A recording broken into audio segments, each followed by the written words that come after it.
Yep. All right, guys, we're live. Day 2 NFL Combine. Talked to a lot of prospects today. Talked to some more GMs and some coaches. We got some takeaways for you guys. We'll stick around here for about a half hour, 45 minutes, and unload the notebook again as we did at the Senior Bowl and yesterday, day number 1. A lot of takeaways just from the receivers. A couple quarterback things. Kenny Pickett was about an hour and a half late to his interview today, but for good reason. And then Malik Willis, I guess, would be the biggest note from just right away. He's not going to test this week. He's not going to be running the 40 or anything. So if you're looking to Lynchburg for that, Trashman, was there anything right off the bat that you thought of from this morning or this afternoon's interviews? Well, I guess the most glaring one was John Robinson's response to my question about Darrington Evans' development and future with the team, to which he promptly replied that he did not play for them this last year. Dude, let's get this thing on track. Ladies and gentlemen, welcome back to the RosterWatch Roto Underworld co-sponsored content here from day 2 at the NFL Combine. He's the Trashman. He's Cody Carpentier. My name is Alex Dunlap. We have a bunch of stuff to get to today because what happened today was early in the day when Trashman refused to wake up. Nothing happened. Nothing happened for Trashman. Except for us finding out that Sky Moore is a dude. He's a dude. Okay, so basically, and every player compared themselves to the best player at the position available. Sky Moore, though, very, very cool about stopping, posing for a photo, and then getting left hanging to dry. He did not get left hanging. Cody Carpentier made sure that I did not leave Sky Moore hanging. So what we're going to do is we're going to go over just our thoughts from just the immediate availabilities from some of these wide receivers and tight ends and quarterbacks that we had today. We'll have running backs tomorrow. I also have prize picks pulled up where I feel like I kind of want to talk about some of these 40-time over-unders with you guys. I put in some prize picks stuff here, which was really amazing that my VPN would allow me to do it from Indiana. But well, that's why it's a VPN. Yeah, but anyway, so let's do that. Let's talk about some of the prospects first. Then we'll get into, like we did yesterday, where we talked about some of the stuff that we learned from the head coaching and from the GM availabilities. And we're going to talk about some Darrington Evans tape. Yeah, well, all right. So first off, it's going to last longer than the real answer. Okay, so Treylon Burks, Arkansas wide receiver. We're going to get to see tomorrow what this guy weighs in at. He said he wanted to weigh in at somewhere between 225 and 228. Playing weight. So I don't know what that means for tomorrow. All right. So that'll be an interesting. That's a good point. That'll be like, so is his playing weight different than what he weighs in at tomorrow?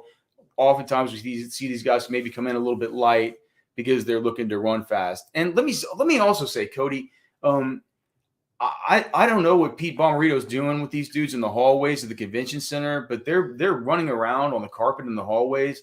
I am holding my breath and I'm saying, Jesus, man, I really hope that there's not some weird deal on the carpet where one of these guys ends up, busting their ankle or doing something. They spent the last 3-4 years banging into each other. Right. They have you see all these non-contacts anyways, right. And then you see these guys now, they're sprinting in this hallway, and then you see clips of Malik Willis and Kenny Pickett in the hallway, taking 7-step drops and throwing. It's like, can we get these guys just send them across the street? Just go across the street and open throwing or do open it on the stage. There's probably they probably have some sort of insurance. But think about that. Well, insurance. Yeah. How many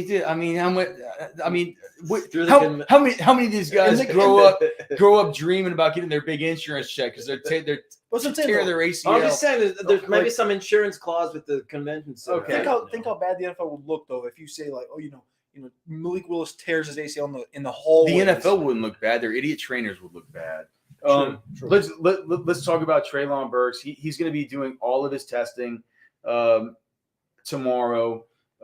Tomorrow we'll get all the weigh-in numbers. We'll get everything else. The way that they're doing it this year is just wild because it used to be, they would weigh in and they would do their media availabilities, and then they would bench press on the same day. Then the next day, we would have the quarterback, wide receiver throwing sessions. These guys now on Thursday are going to have to. They're going to have to go do their weigh-ins.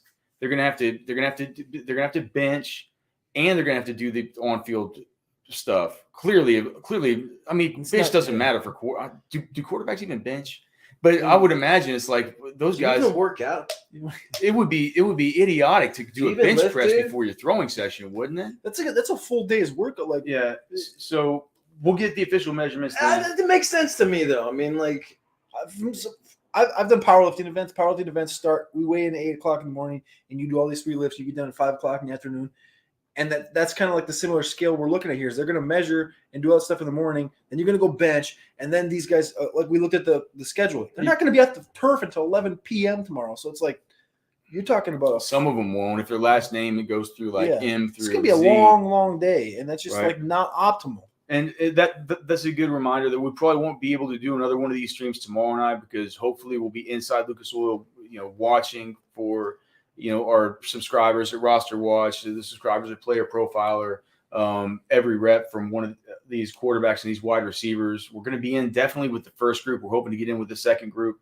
But regardless, it's going to be a primetime affair, and so we won't have time to do this at night. But anyway, back to Treylon Burks. Any thoughts about him? Like, I mean, he's talking like he's going to run super fast. I don't know what the over-under is over on Prize Picks. He was not one of the ones that I identified when I first went through with my initial runs. It looks like they have him at a 440.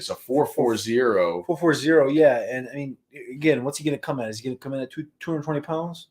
That's like, if he comes in light like that, like it wouldn't surprise me if he clicked, because that's been the rumor. The rumor has been like that 439, that 440 area. So it's kind of ridiculous, but God, man, that's going to be something to watch. The other interesting thing about Treylon Burks, people asked him about the fact he's like, man, you played 75% of your snaps out of the slot in college or in this last year.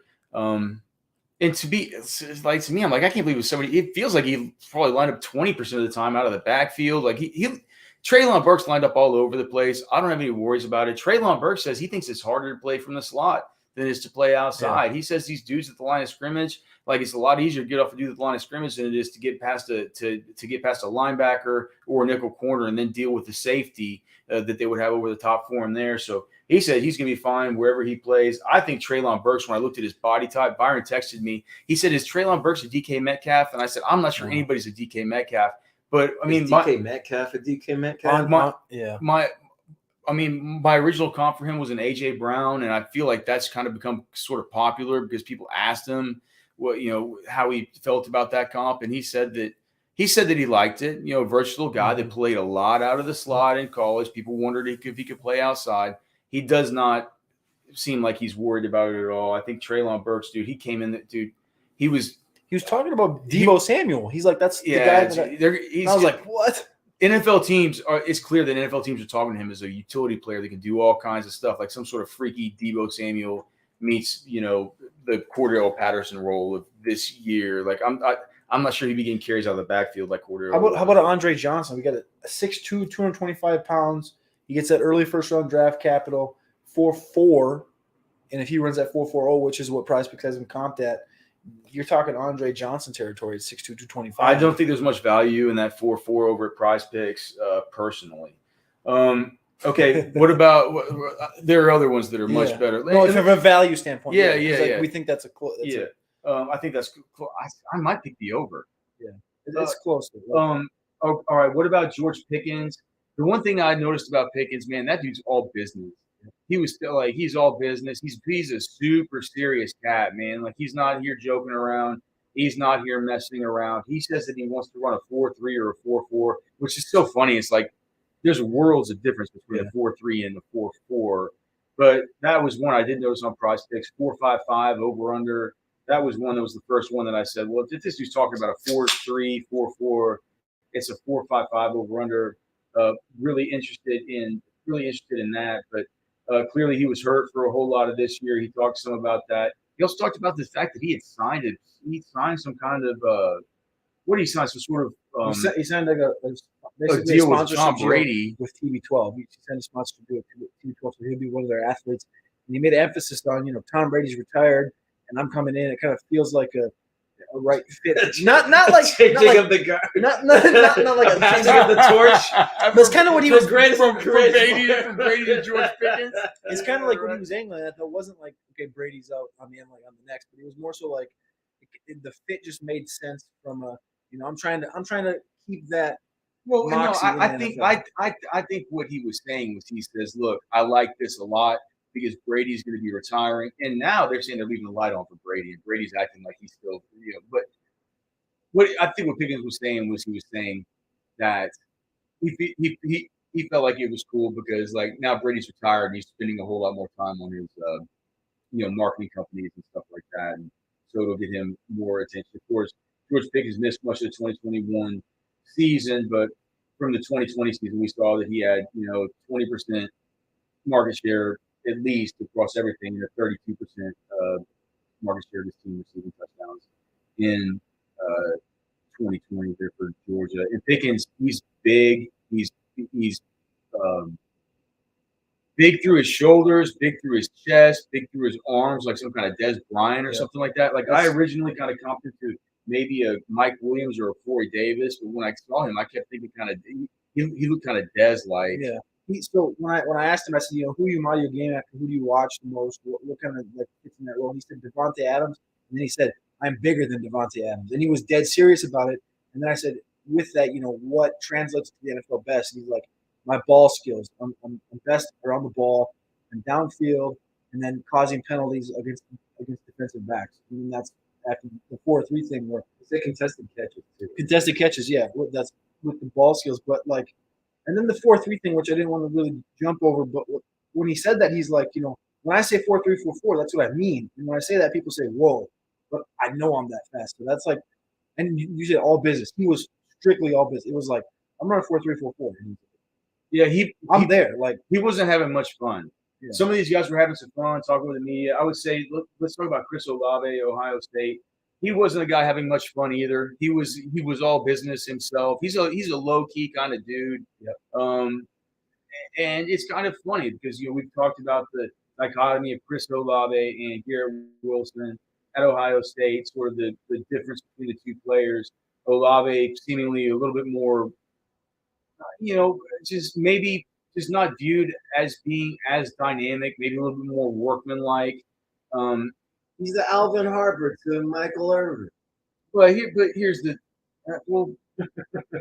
Cody always says it's a Jarvis and an Odell Beckham, and I don't agree because Jarvis was not the athlete that Olave is. And I know that I went on Matt's podcast. I went on the Mind Dimension podcast over at Roto Underworld Radio with you after the Senior Bowl. We were talking about Garrett Wilson, and I had said, I had much more exposure to Garrett Wilson because he's a Lake Travis High School guy. That's where I live on Lake Travis. Maybe it's the Greg Jennings to the Davante Adams. I just doesn't Greg Jennings hate Davante Adams?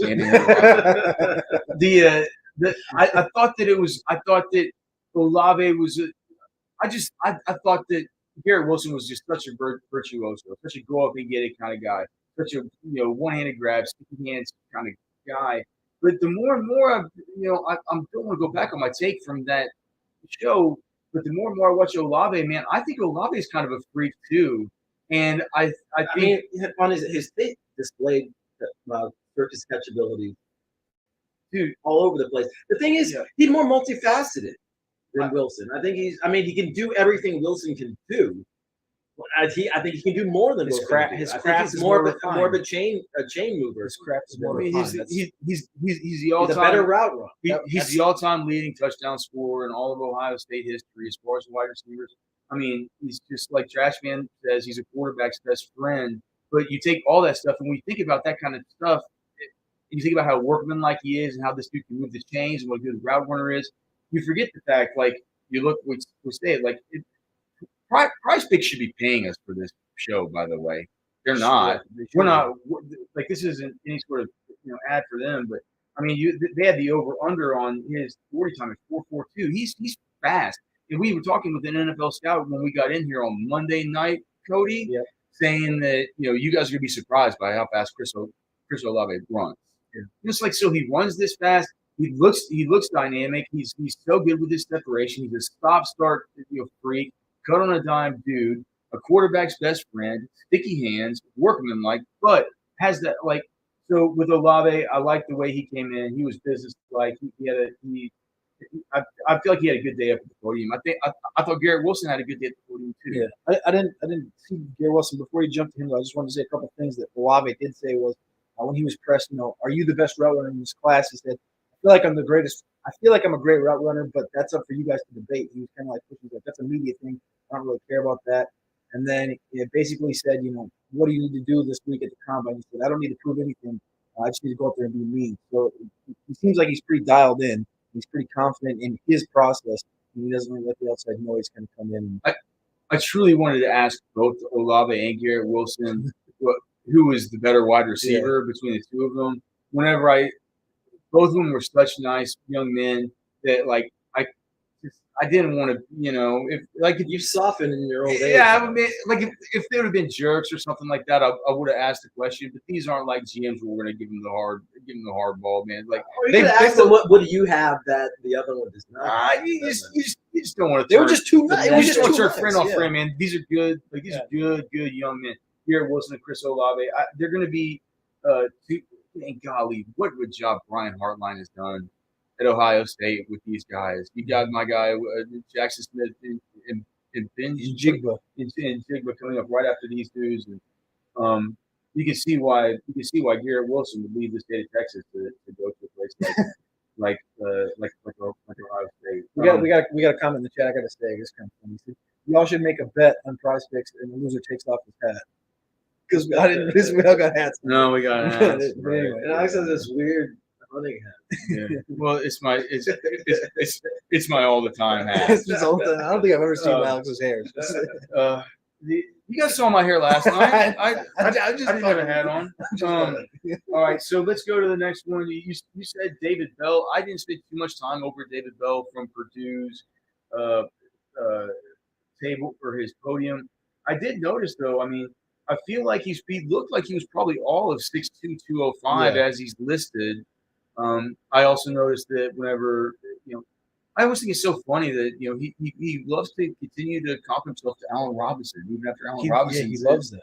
Even after Allen Robinson hasn't been that good lately, man. David Bell loves him some Allen Robinson. And he did an interview a couple weeks ago on the I Am Athlete pod where he talked about that Allen Robinson thing and how he actually didn't say that I want to be an X receiver as much as I want to be a Z, and just that style. And then today he was talking about how he continues to work down there.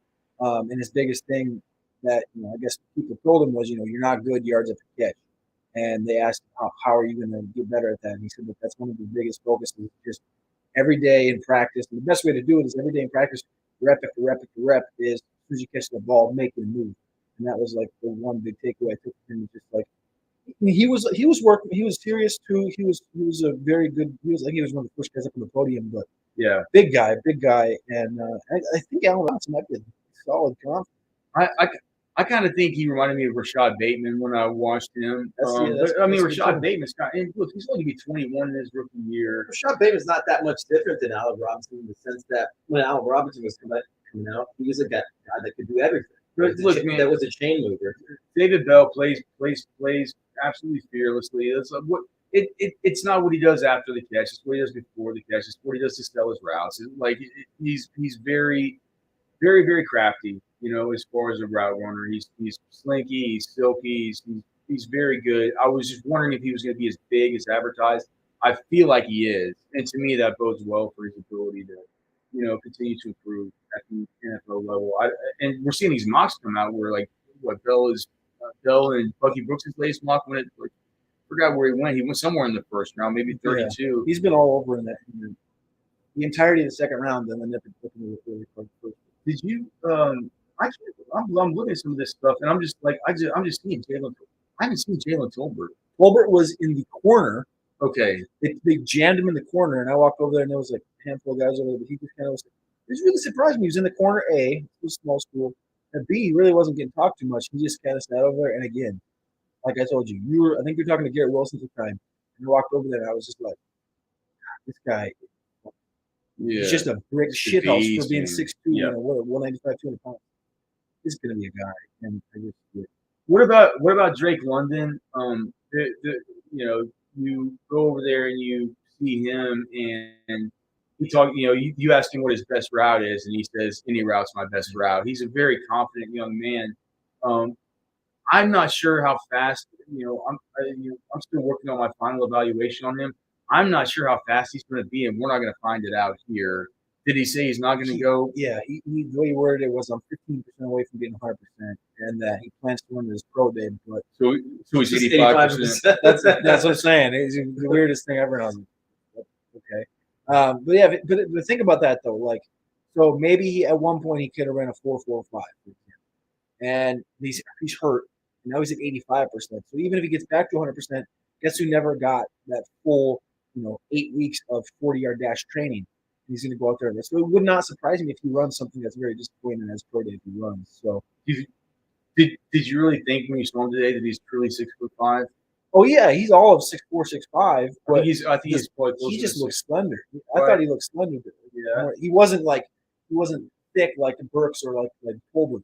Yeah, whenever I saw him, I was maybe expecting to see him in person. Not that I thought he looked slight, but I just didn't think he looked like just the biggest, the biggest Wasn't beast overpowering. that I'd ever seen. And Yeah. we've heard all this talk about wide receiver one for Drake London and some of that stuff. I still, like I said, I'm still finishing the evaluation. He's not overpowering. He's not. He doesn't have a wide shoulder. That's what it is. It's not a wide. Well, I mean, and that's the thing. You don't. I mean, to be honest, like probably a wide. I'm not sure how good a wide shoulder field is for you as long as your wingspan is. As long as your wingspan is long, because you can go up and get it better without, what I'm saying, without the hindrance of your shoulders coming out this far as the distance from your neck. But look, man, I thought that he was a good interview. We'll kind of see how things go tomorrow. Did he say whether he would be doing on-field drill? Is it no on-field drills? Is no nothing? No, he's not. I don't think he's going to do anything. Okay, so it's no nothing from him. I did not really get to see much of Christian Watson. I didn't see him at all. I saw he was over at the far back podium. Wandale Robinson, that was one of the first dudes out from Kentucky. And he's the guy that Trashman said. He's like, Trashman did that evaluation. He's like, I don't know if this guy's a running back or a wide receiver or what. Is he tall? They said listed at 5'7". Is he 5'7"? 5'7". I would That think seems short. I would think that seems short. And when I saw him today walking up, he didn't feel like. No. I would think he's probably if he's listed at 5'7", that's definitely his true size, because he's certainly not being over. Yeah, He's really being listed at 5'7". listed at 5'7", and when they had a picture of him next to Rondale last year, they were yearly. He looked like Well, I mean, let's just think about it. Calvin Austin at the Senior Bowl was 5'7" and 3'8". Yeah. Wandale Robinson is as tall as Calvin Austin. Yeah, we have like 5'11" on here. 5'10", 5'11". Was that his unofficial listing? That was his unofficial listing. I mean, and I didn't disagree with it. Yeah, he's not. He's not 5'11". He's not 5'. But he's a big guy. He's stocky. He's built. Wandale. Yeah, like I said, I thought he was a running back because I was watching the tape. I like to go back and see. Is this a wide here's the receiver thing, I'm though. watching? Here's the thing. If you catching so many passes out of the backfield. If you thought he was stocky and built, if he was 5'11" and he really does weigh 180, 185, that's not really that stocky or that built. 180, 185 at more like 5'9" or 5'8", that's kind of stocky and built. So I think that's probably where we'll land. I mean, all this tomorrow won't even matter. So let's not talk about us projecting Wandale's height and weight. I know that whenever he was talking, he was saying all these guys, man, they talk about Devontae Adams and these dudes who are sort of the Wandale types, the Treylon Burks types, these types of guys that all they want to talk about is Deebo Samuel. Deebo has become like a prototype dude that players model themselves after, and I just love it. Well, if there's somebody who reminded me of Deebo Samuel, I guess in some sense, just the amount of action he got out of the backfield. It was Rondale Robinson. He certainly models his game after him. Other than that, I'm I was sorry. gonna say, no, I was just gonna say, other than that, like the same size, same body type would be Sky Moore, who we talked about. What was your takeaway from Sky Moore? I know Trashman wasn't awake for that, but I love just Scott. I love Scott Moore just as a dude. I mean, as far as whenever you watch his tape and you look at what he was able to do. You love this tape? Western. Yeah, I just thought, well, I mean, how could you if you just watch I watched his tape and I thought he looked like a Jag to me on tape. He looks like a Jag that has 40% of his team's receptions, 39% of his team's and I'm saying that maybe that's why. Maybe it mitigates it. The fact that like he got so much action, and he's got great hands. He's got maybe the best hands in this class.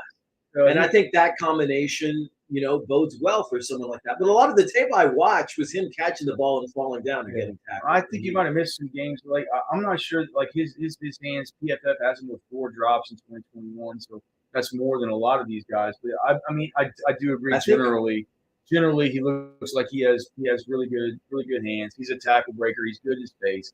But he certainly. Dropped only 7 balls on 177 catchable career targets. Yeah, that's kind of good. That's pretty good. It's kind of good. That's pretty good. It's pretty good. But, right. Think about 7 balls, 160. It's like a 3%. Okay, fine. So it's probably. I think I might have watched some of the ones where he had a few drops.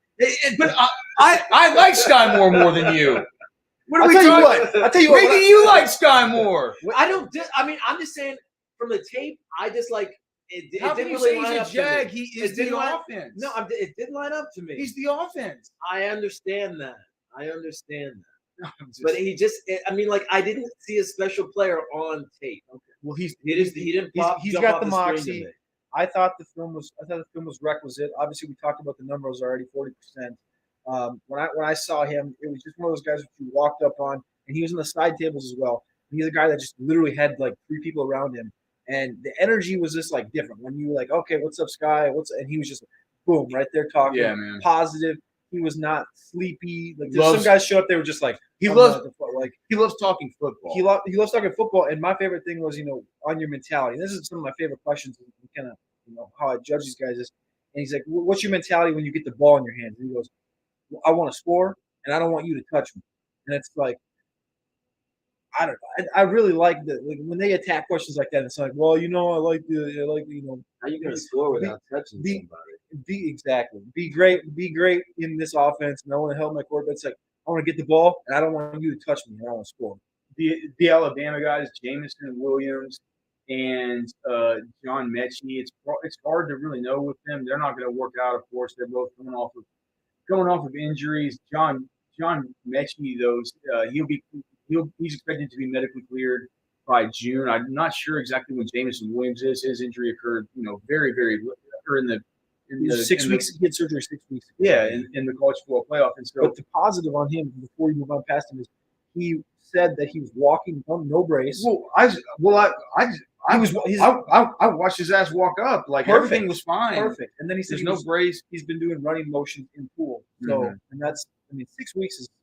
I had a couple of the fantasy doctor guys on Twitter reply, and they're like, "Holy shit, that's impressive." He looks fine. There's no brace. And they said, "How would you feel like right now moving to like training camp? You think you'd be ready for training camp?" And he's like, "I'm not going to force anything, but obviously that's my goal." So I think his head's in the right place. Yeah, I think it is too. These other guys, I mean, we talked a ton about the Senior Bowl dudes, the Calvin Austins.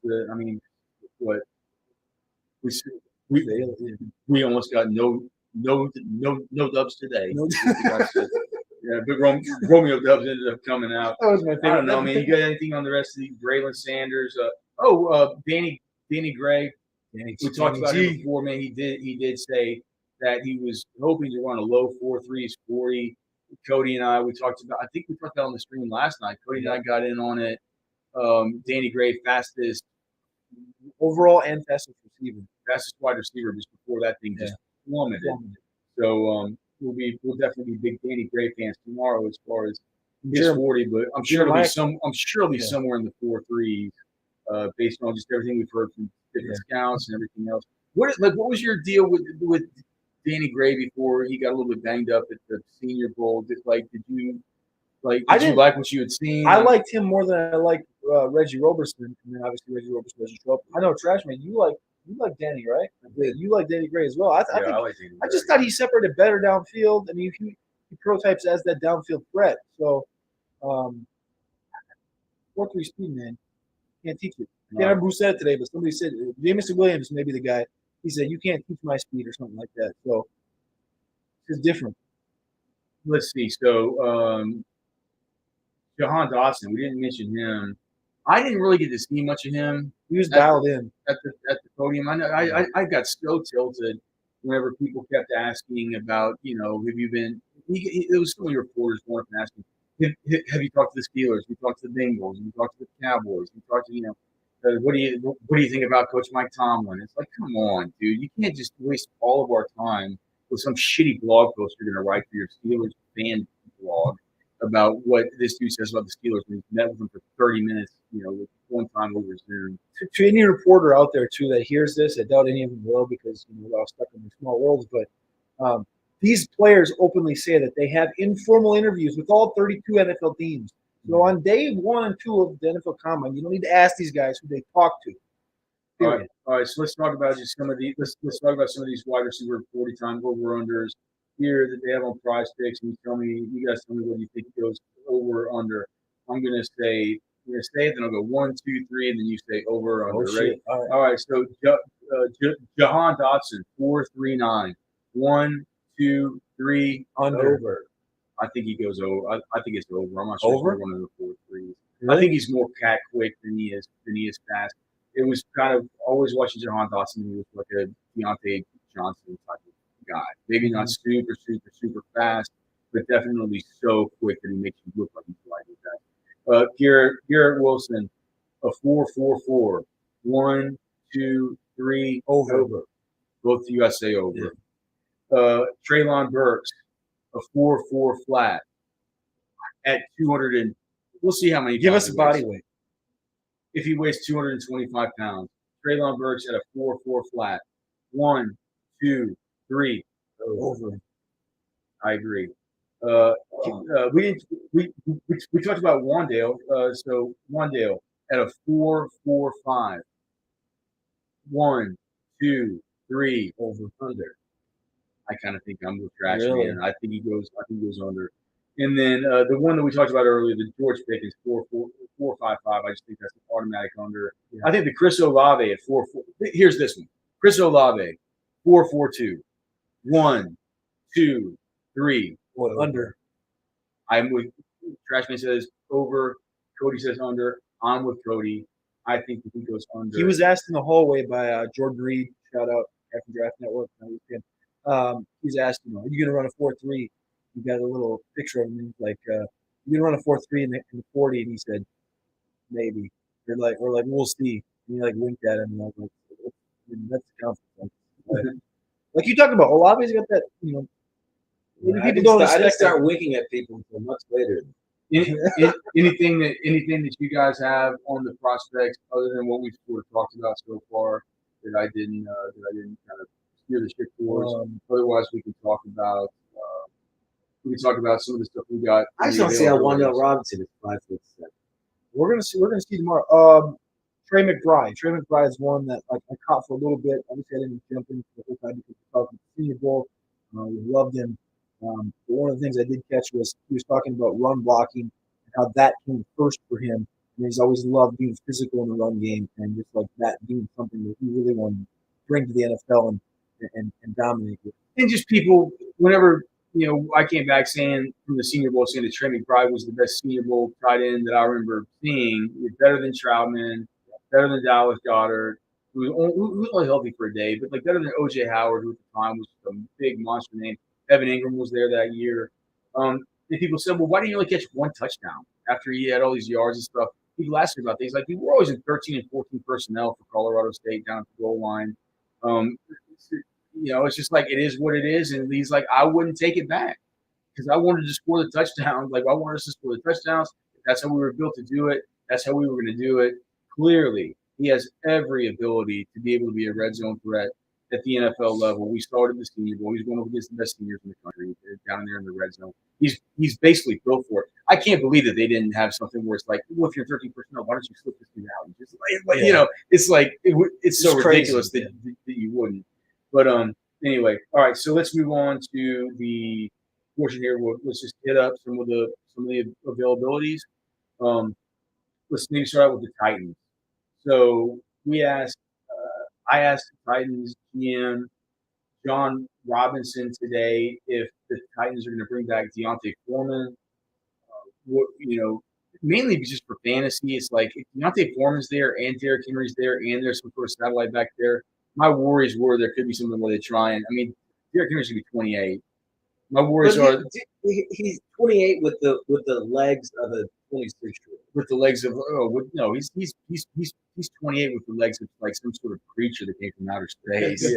Yeah, but look, my worries were just like maybe if he's healthy through the beginning part of the season. Now that the season's 17 games long, the kind of deal where you can, to where you can consider the idea that maybe if they're completely up and they're winning, they don't have him icing off the game the way that you could put Deontay Foreman in there and let him do it. And so I always thought if Deontay comes back and he's just the backup and he's just the insurance, it was a good insurance plan for them this year, that we won't just have Derrick Henry in some sort of satellite back, right? And we could legit maybe have another one in the mix. It doesn't sound like John Robinson was that interested in bringing him back. Well, I think he's going to ask for too much money. The minute that I brought up Deontay Foreman, all he wanted to talk about was Dontrell Hilliard. And so to me, that kind of says like you got this redundant kind of Deontay Foreman deal with Derrick Henry. We don't know how it's going to go down. Maybe he's playing coy. But to me, it really felt like they want Derrick Henry. They want to do this kind of the other one. And then Darrington Evans, your question, Darrington Evans ain't going to be playing with those guys anymore. Trashman asked about him. He asked on Jameson Williams. John Robinson said he was hurt. He didn't play for us. So and everyone went like, and there's like the whole. There were some people around there who sort of talked to off podium who said he's not gonna be back. And so if you want Darrington Evans in one of your dynasty leagues and somebody might not be on to this, definitely sell him unless you think he might go somewhere else and be able to, fit into the culture better. But clearly the culture there with the Tennessee Titans, they're not fans of Darrington Evans. The joke I heard from a couple guys was like, yeah, he's not going to be on the team. And then somebody was like, yeah, just let him play video games. Because, I know he plays video games, Twitch and shit. Maybe he's just not dedicated. He does not fit into a Mike Vrabel culture. No. It's very clear. And John Robinson and Vrabel, they're kind of the same way. They're kind of they're a little bit. I love prickly. A little prickly. They're dudes. That's like they don't like Darrington Evans. I'm not sure if there's anything else that you had that you particularly asked about with those guys. I know that they kind of talked a lot about Julio. They had a bunch of the local media talked about Julio. I wanted to ask Vrabel where he got his watch. He probably would have complimented your sweater. Yeah, you would have caught some. Vrabel's not scared to go after me. It's kind of fun watching, but that's one thing reason I didn't really go after him. Ravens, we got to talk to GM Eric DaCosta today. I asked him how J.K. Dobbins is looking and if he's kind of getting back up to speed. Just how's he moving? How's he running around? He really wouldn't answer any of these questions. What he did answer was he said, look, we're like last year we lost J.K., we lost Gus Edwards, we lost Justice Hill, and those are three guys who we plan to have back, and we're so excited to have back. You could really tell, like, he was beaming when he was saying about getting these three guys back. To me, it's whenever he brings up all these guys and he talks about it like this, we're going to be back to the situation in 2022, like we were coming into 2021 before disaster struck in that backfield, where we're going to be talking about a committee, and it could be that people are overvaluing J.K. Dobbins due to the fact that Gus Edwards is still there. I mean, he says Gus Edwards is coming along. I don't think so, just for the fact that they run the ball maybe more than any other team. Well, they certainly do, and you're going to deal with committees everywhere. But with that being said, I'm not sure that some of the elite, people drafted J.K. Dobbins in the same year that they drafted a whole lot of these other real good young runners. It's the Jonathan Taylor, DeAndre Swift year, like this big year. But then again, whenever J.K. Dobbins was being drafted, he wasn't being drafted as that premier back. He was drafted as a guy who would have a shot. He was being drafted in Dynasty leagues at 1.04, wasn't he? I mean, is my memory completely shot? No, that's what it's like. I was talking about Magus Moore in redraft leagues.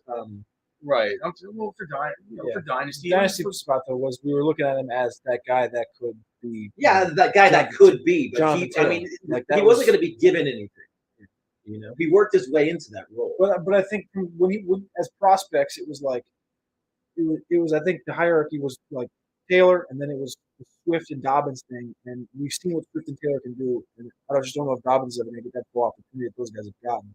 Yeah, look, it's going to be a committee moving forward. I mean, even the fact that he was so pumped about Justice Hill, I was thinking maybe Justice Hill by now might be up for free agency. That I didn't even look and see what his status was, but like they're interested. They're just saying like all three of those guys are real key cogs. There's something to keep in mind as far as the volume there. I mean, it could be split up. I pressed. I said, all right, enough about Justice Hill. Jesus. How is J.K. Dobbins moving? Yeah, like how's he? Like how does he actually look? He's like I've seen his facility a few times. Funny story. He's actually my neighbor. My wife bakes him cookies, all this shit like that, and then he moves on to the next. He never told me how he's moving. Yeah, you know. So his wife is baking him cookies. He might probably not too late. Yeah. Well, I also asked DeCosta a question more so about the NFL draft and kind of this class, and it kind of caught me off a little bit because I said, what's your favorite position to kind of look at and scout in this class? And he jumped to offensive line, whereas a lot of these GMs have said edge and D-line. And so he said he liked where the depth was at in the offensive line. He obviously alluded to the edge. And then one note that he did see, because I've seen in some mocks where the Ravens are getting Sauce Gardner, Derek Stingley. He mentioned that he mentioned that he thought you could draft a cornerback in any round of this draft that could contribute to your team. So I really thought that was interesting.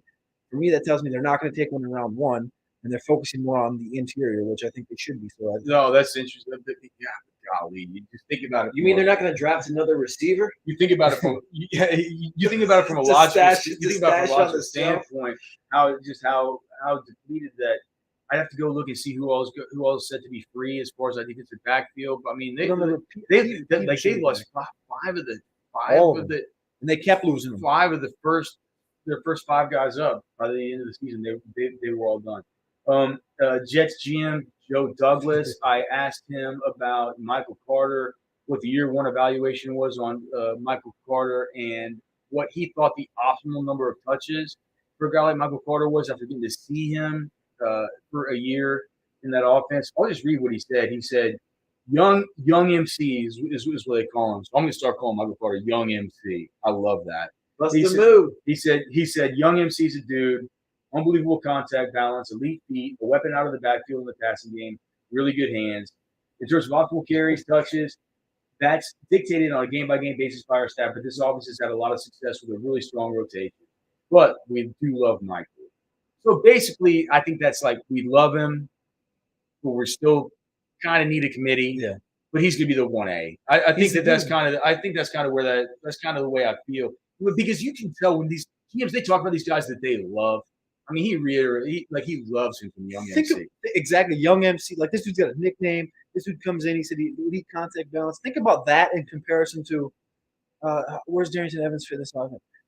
He didn't play for it. Think about those are diametric. I know, but like think about the hierarchy of that is like they're committed to him. Like he's a dude, and you don't just get Young MC. Like that particularly. I'm a big Michael Carter fan, but that was like a very positive note to say they're not going to go draft Breece Hall. They're not going to go draft Isaiah Spiller.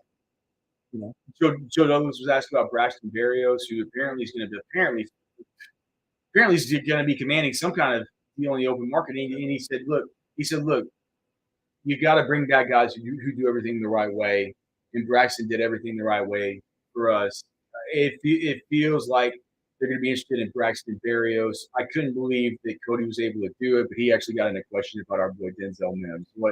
My boy. I fit it in, and I didn't really want to go back to the well, but I did. I said, where does Denzel Mims fit in here? We got all these fresh faces, Barrios, Elijah Moore. I didn't really want to say Corey Davis.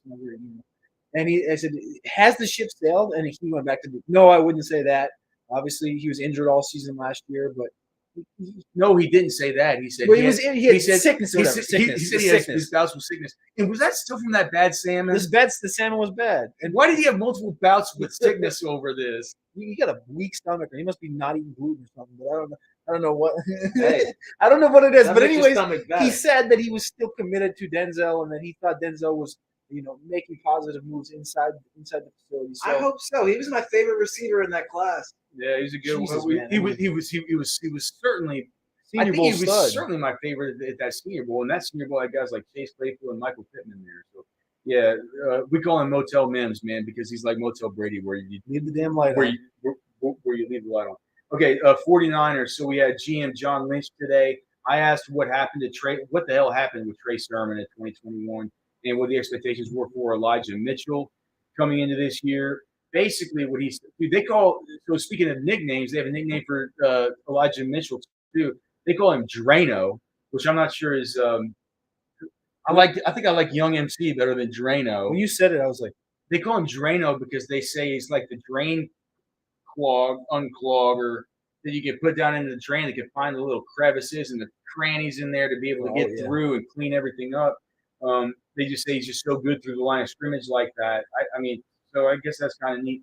He just said he showed a ton of toughness, playing through these injuries that a lot of guys would have not wanted to play through, and he's had a really, really good year for him. And you saw towards the end of the year, as John Lynch said, how much playing time he got. As far as Trey, he just said Trey had to make an adjustment as far as how he runs the NFL, and he gave him a bunch of lip service because he picked him too early. Yep. And he said, "Look, we're still excited about him, but you saw Jeff Wilson came back. You saw that Elijah Mitchell was starting to run good. You saw that Debo, we got him so involved as far as and we like having Debo involved like that. It's just like it's kind of crowded. And to me, I'm saying like, how can you be that excited about him when you're talking about the fact that he can't get involved in this platoon, even when Raheem Mostert was hurt right off the bat. So I think that's kind of some lip service. I'm not going to be buying too much into it. I'm not sure where I'm going to be able to get any kind of value next year at least as far as redraft from the 49ers. Maybe unless you take Trey Lance late, because it just feels like with these running backs, Debo Samuel could always swim it. But what if the whole Debo Samuel rushing that rushing role was unsustainable from last year? He said a few weeks ago that he wanted to be. I can't remember if it was 1,000 or something like that. That was like one of his goals. That he thought that was. Elijah Mitchell said that he could play running back. He said Debo could play running back, and then Debo was asked about it. He goes, I could go for 1,000, and he was like, "That's crazy," but like. If that's even in the thought, and he brings that up to Shanahan, and they're like, "Yeah, we're going to keep using you," I think maybe Ayuk could get the That's about. But again, if Lance is a quarterback, it's like, going to be a little weird. I mean, you got Kittle, you got Debo, you got Ayuk, you got Trey Lance, who's looked like. I mean, it's like he's going to run the football, but I mean, it's going to be a much lesser volume, I think, as far as total pass attempts. If that guy's in his first year, so I mean, but what did we? I mean, Ayuk was lauded on his ability after the catch. I know, but how many of these guys that are lauded? I mean, that's how they built their team with dudes who are dogs after catch. What Debo is. It's what Ayuk is. I mean, so it's a guy who maybe doesn't need that, really high volume. Well, look, man, that's going to be an up and down player in fantasy football, as you know, Trashman. I'm not going to be too interested. All right, let's go on to the Panthers here. GM Scott Fitter, he talked about CMC's injuries. Just people were asking, is he injury prone? Clearly, CMC was a big topic of discussion. He says his injuries, if you look back at him and you really do look at them, they're fluky, right? It wasn't. He doesn't think that they have to do with the fact that he has all this wear and tear on him and that he's just injury prone. He says that there are things that they can do to where they can help him get touches in different spots. One of the things he mentioned was getting touches, getting him in the slot. Less wear and tear out of the slot and maybe out of the backfield. They're working with their staff there in Carolina about ways that they can help him during the week of practice to be able to rejuvenate his body. And he also said, to CMC's credit, he's taken a lot of time and he's been communicating with the team about, practices that he's been looking into about ways he can keep his body kind of ready to go. I think CMC's tired of the injury-prone label. And so for me, it's like we see him in the Well, I'm series. tired of him not playing a full season. Well, look, man, I'm tired of it too. But we saw on the Sirius XM on Sirius the other day whenever we were doing the Sirius show, and the hosts on the channel had CMC at pick 7 as the consensus, and I was like 1.07. Like, look, I was like, this is idiotic. These people don't know what they're talking about. They're being way, way, way too overreactive. You look at an underdog; he's still going at the 1.02. I think that's probably. I've seen him at 101 too. It's gonna be where CMC lands, and I really think that this. I mean, he's going to be 26 years old. You're still going to get people that are going to press that button. So that's what I have. I know that you got to ask Fitterer though about some of your most sweet angels at the wide receiver position. Yeah, so I got to ask Fitterer about Terrace Marshall and Shi Smith and where they fit in the offense. He mentioned Terrace Marshall had a fantastic camp, and then it didn't hit in the season. But he said that he thought Terrace Marshall had worlds of talent, which to me felt weird because if he had a great camp and he didn't transit to the season, you kind of alluded to the quarterback situation. Is he maybe a guy that doesn't show up on the game? He doesn't show up on games. He's a great practice player. And then Shi Smith was the other guy, and I was wondering, is he maybe going to get into that potential slot role, maybe behind DJ Moore? He said we want him to be number 4. But we want him to mainly play more special teams. He needs to be a gunner. He needs to be a punt returner. We need to see more special teams there, and then commit to being that wide receiver 4 right now. Shi Smith only rosterable in 12-team dynasty leagues where you roster 25 plus. You need injuries. Yeah. So we'll say about them. I just the Commanders, which I'm still not used to saying. I'm not sure I'm ever going to be used to saying it. Yeah. The Commanders. We had GM Martin Mayhew. Trashman, do you want to eat a little crow on all your Antonio Gibson? There's no crow to be eaten. You don't believe that they believe in Antonio Gibson, and I feel like that answer that Mayhew gave you today was one of the most stand up with a backbone and talk about your guy like he's your guy. Well, unlike you will talk about Antonio Gibson. I think he's supposed to say that because these guys don't always talk about these guys because like there this. is a scuttlebutt that they do want to bring Jaden McKissick back, and they also want to add some more depth to the backfield. In addition to that, well, look. I mean, he talked about Antonio Gibson's toughness. No, we didn't just talk about it. I think Antonio Gibson's a great player. I'm just curious about them wanting to add more help in that backfield. He waxed poetic about outside it. of J.D. McKissick. He talked about this guy. How can this guy every week? He said you get to Wednesday, you'll give him, you're like, how the hell is he going to go this week? And he's got this thing on his shin. He's got all this stuff. You go in the trainer's room and you look at it. You're like, there's no way he's going to go. He's like, what did he miss? One game? He's like, he goes for 1,000 yards. He's the toughest son of a bitch we've ever seen. You've seen what he's able to do. He helps us in so many ways. He gets wait. I want to know this because I don't know. Where does Trashman have Antonio Gibson in Dynasty? Lower than player profiler. Where does Trashman have him? Well, it's does he have him in the trash can, or does he? No, he's not in the trash can. If you look, don't judge it by the number. You have to look at the guys that he's behind. So let's just see the Dynasty rankings. I'll pull them up. The Dynasty Top 250 at RosterWatch.com. Where's he on yours? The overall number, or the overall guy, or the running back number? Do overall first. So overall, and you probably moved. You probably moved him for one QB. I've definitely moved him up for one QB. I've definitely in one QB overall number 1, 2, 3, 16. 7.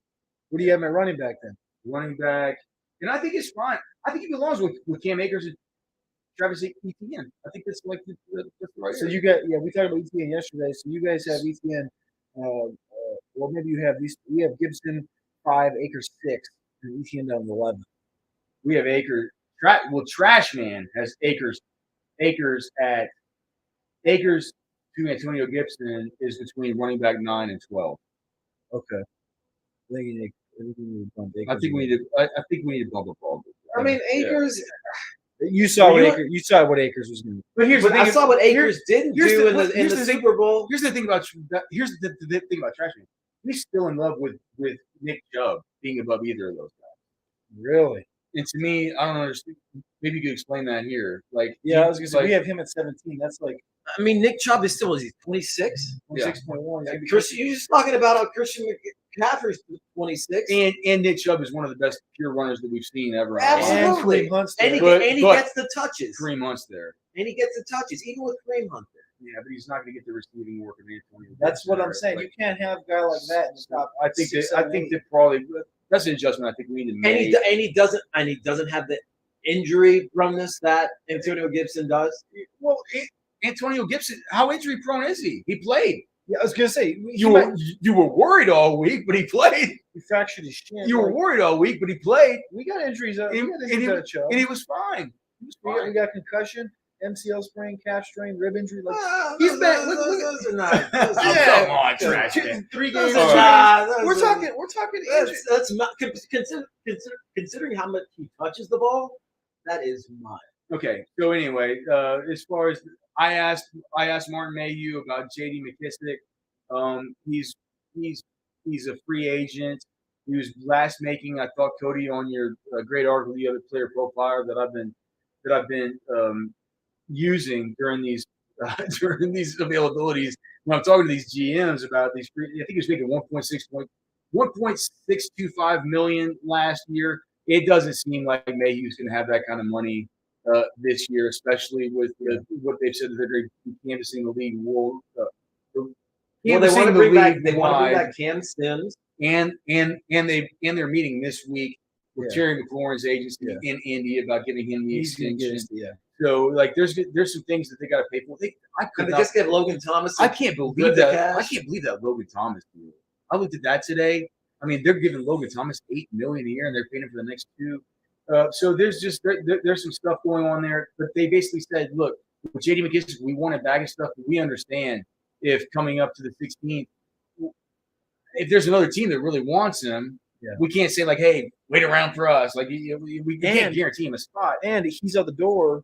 That opens the door for Curtis Samuel if he can stay healthy. Yeah, so that's one other thing you need to think ahead about. Here's the other thing: you might think about the Washington Commanders, wide receiver core, and believe that maybe if you're doing your mock drafting and they might send a wide receiver there. That is not going to happen. Martin Mayhew says that they are very happy with their guys, and they are expecting a big second year out of Diami Brown, which I'm not sure that I believe, because why would they throw so many balls to DeAndre Carter last year whenever he was healthy? Or who was number 1? Was that DeAndre Carter? Yeah, I mean, DeAndre Carter was at the end of the year, he was getting like 9-10 targets a game, which made no sense. I think it's just Taylor Heineke. And here's the thing. Like, I didn't hear a single question about Heineke today.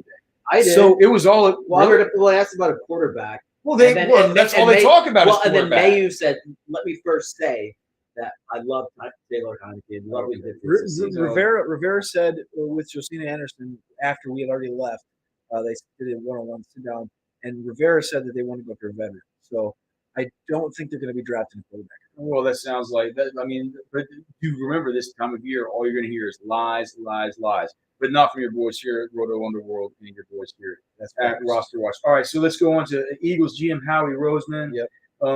Trashman, this was something from you. I did not even go listen to Howie because I'm so tired. Speaking of liars, I'm tired of listening to this liar every single year. Yeah. Pee on my leg and tell me it's raining about idiots like J.J. Arcega-Whiteside going to make a big step in year 2. I'm done. I'm boycotting him. But what did he tell you about wide receivers? Because you asked about wide receivers other than Devontae Smith. Yeah, I asked him, what he said. Back to make a step forward outside of Devontae Smith. He said, when you look at Quez Watkins, and I was like, Quez Watkins? Well, he said he had a heck of a year, and then he moved to a position that he didn't play in college. So he had to learn. So he had to learn that. He said he was extremely talented, hardworking. Did you have to push him to bring up Jalen Reagor, or did he bring him up unsolicited? He did not talk about Jalen. He didn't? No. I heard later when I walked up on there, somebody asked him about Jalen Reagor specifically, and he said, "We just need Jalen to do what we drafted Jalen to do." Yeah. Oh no! Sorry, I was talking about the quarterback. What? Jalen Hurts.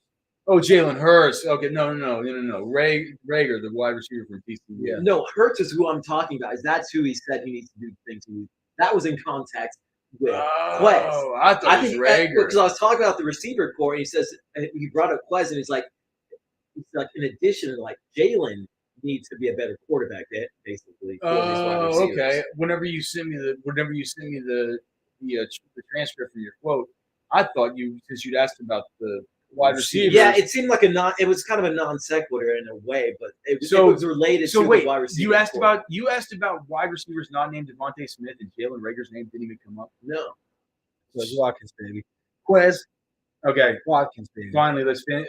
Do you have anything else besides Seattle? Because Trashman has a couple Seattle things. I caught a Miles Sanders quote, and basically it was just like how he said the best is yet to come with Miles Sanders, and because they said he's such a liar. I'm just saying that's what he said. So we got that for a quote. Next year when he gives him 12 receptions and Jordan Howard has 35 carries in a game, then we can come back and liar. Pete Carroll on Rashad Penny, who Cody, maybe could you look this up and see? But did they decline to pick up the 5th-year option on Rashad Penny before he went absolutely bananas and ended up being a dude who you would have absolutely needed to pick up the 5th-year option on after you took him in the first round of the draft?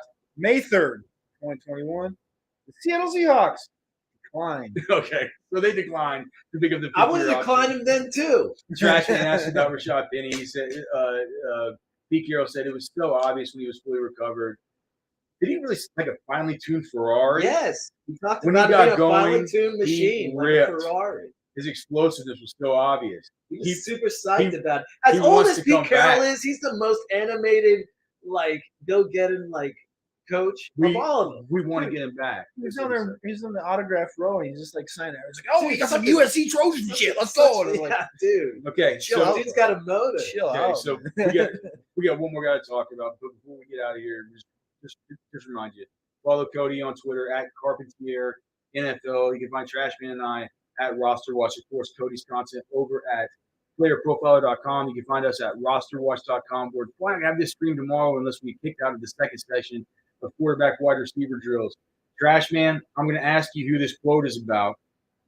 Okay? I'm going to ask you who this quote is about, and then you're going to tell the audience, and then Cody's going to get the hell out of here, okay? Here's the quote from a certain NFC West coach. I'm counting on blank to be a big part of what we're doing. We had every intention of that going in. He showed us enough in minicamp when he first got started, but then he got banged up. He never really caught up. He's explosive. He's smart. He's tough. He's going to be involved in the kicking game. I think he'll be a significant part of the offense, and that we can do a whole lot of stuff with him. The player that Pete Carroll was talking about, My man, D. Eskridge. that's it, baby.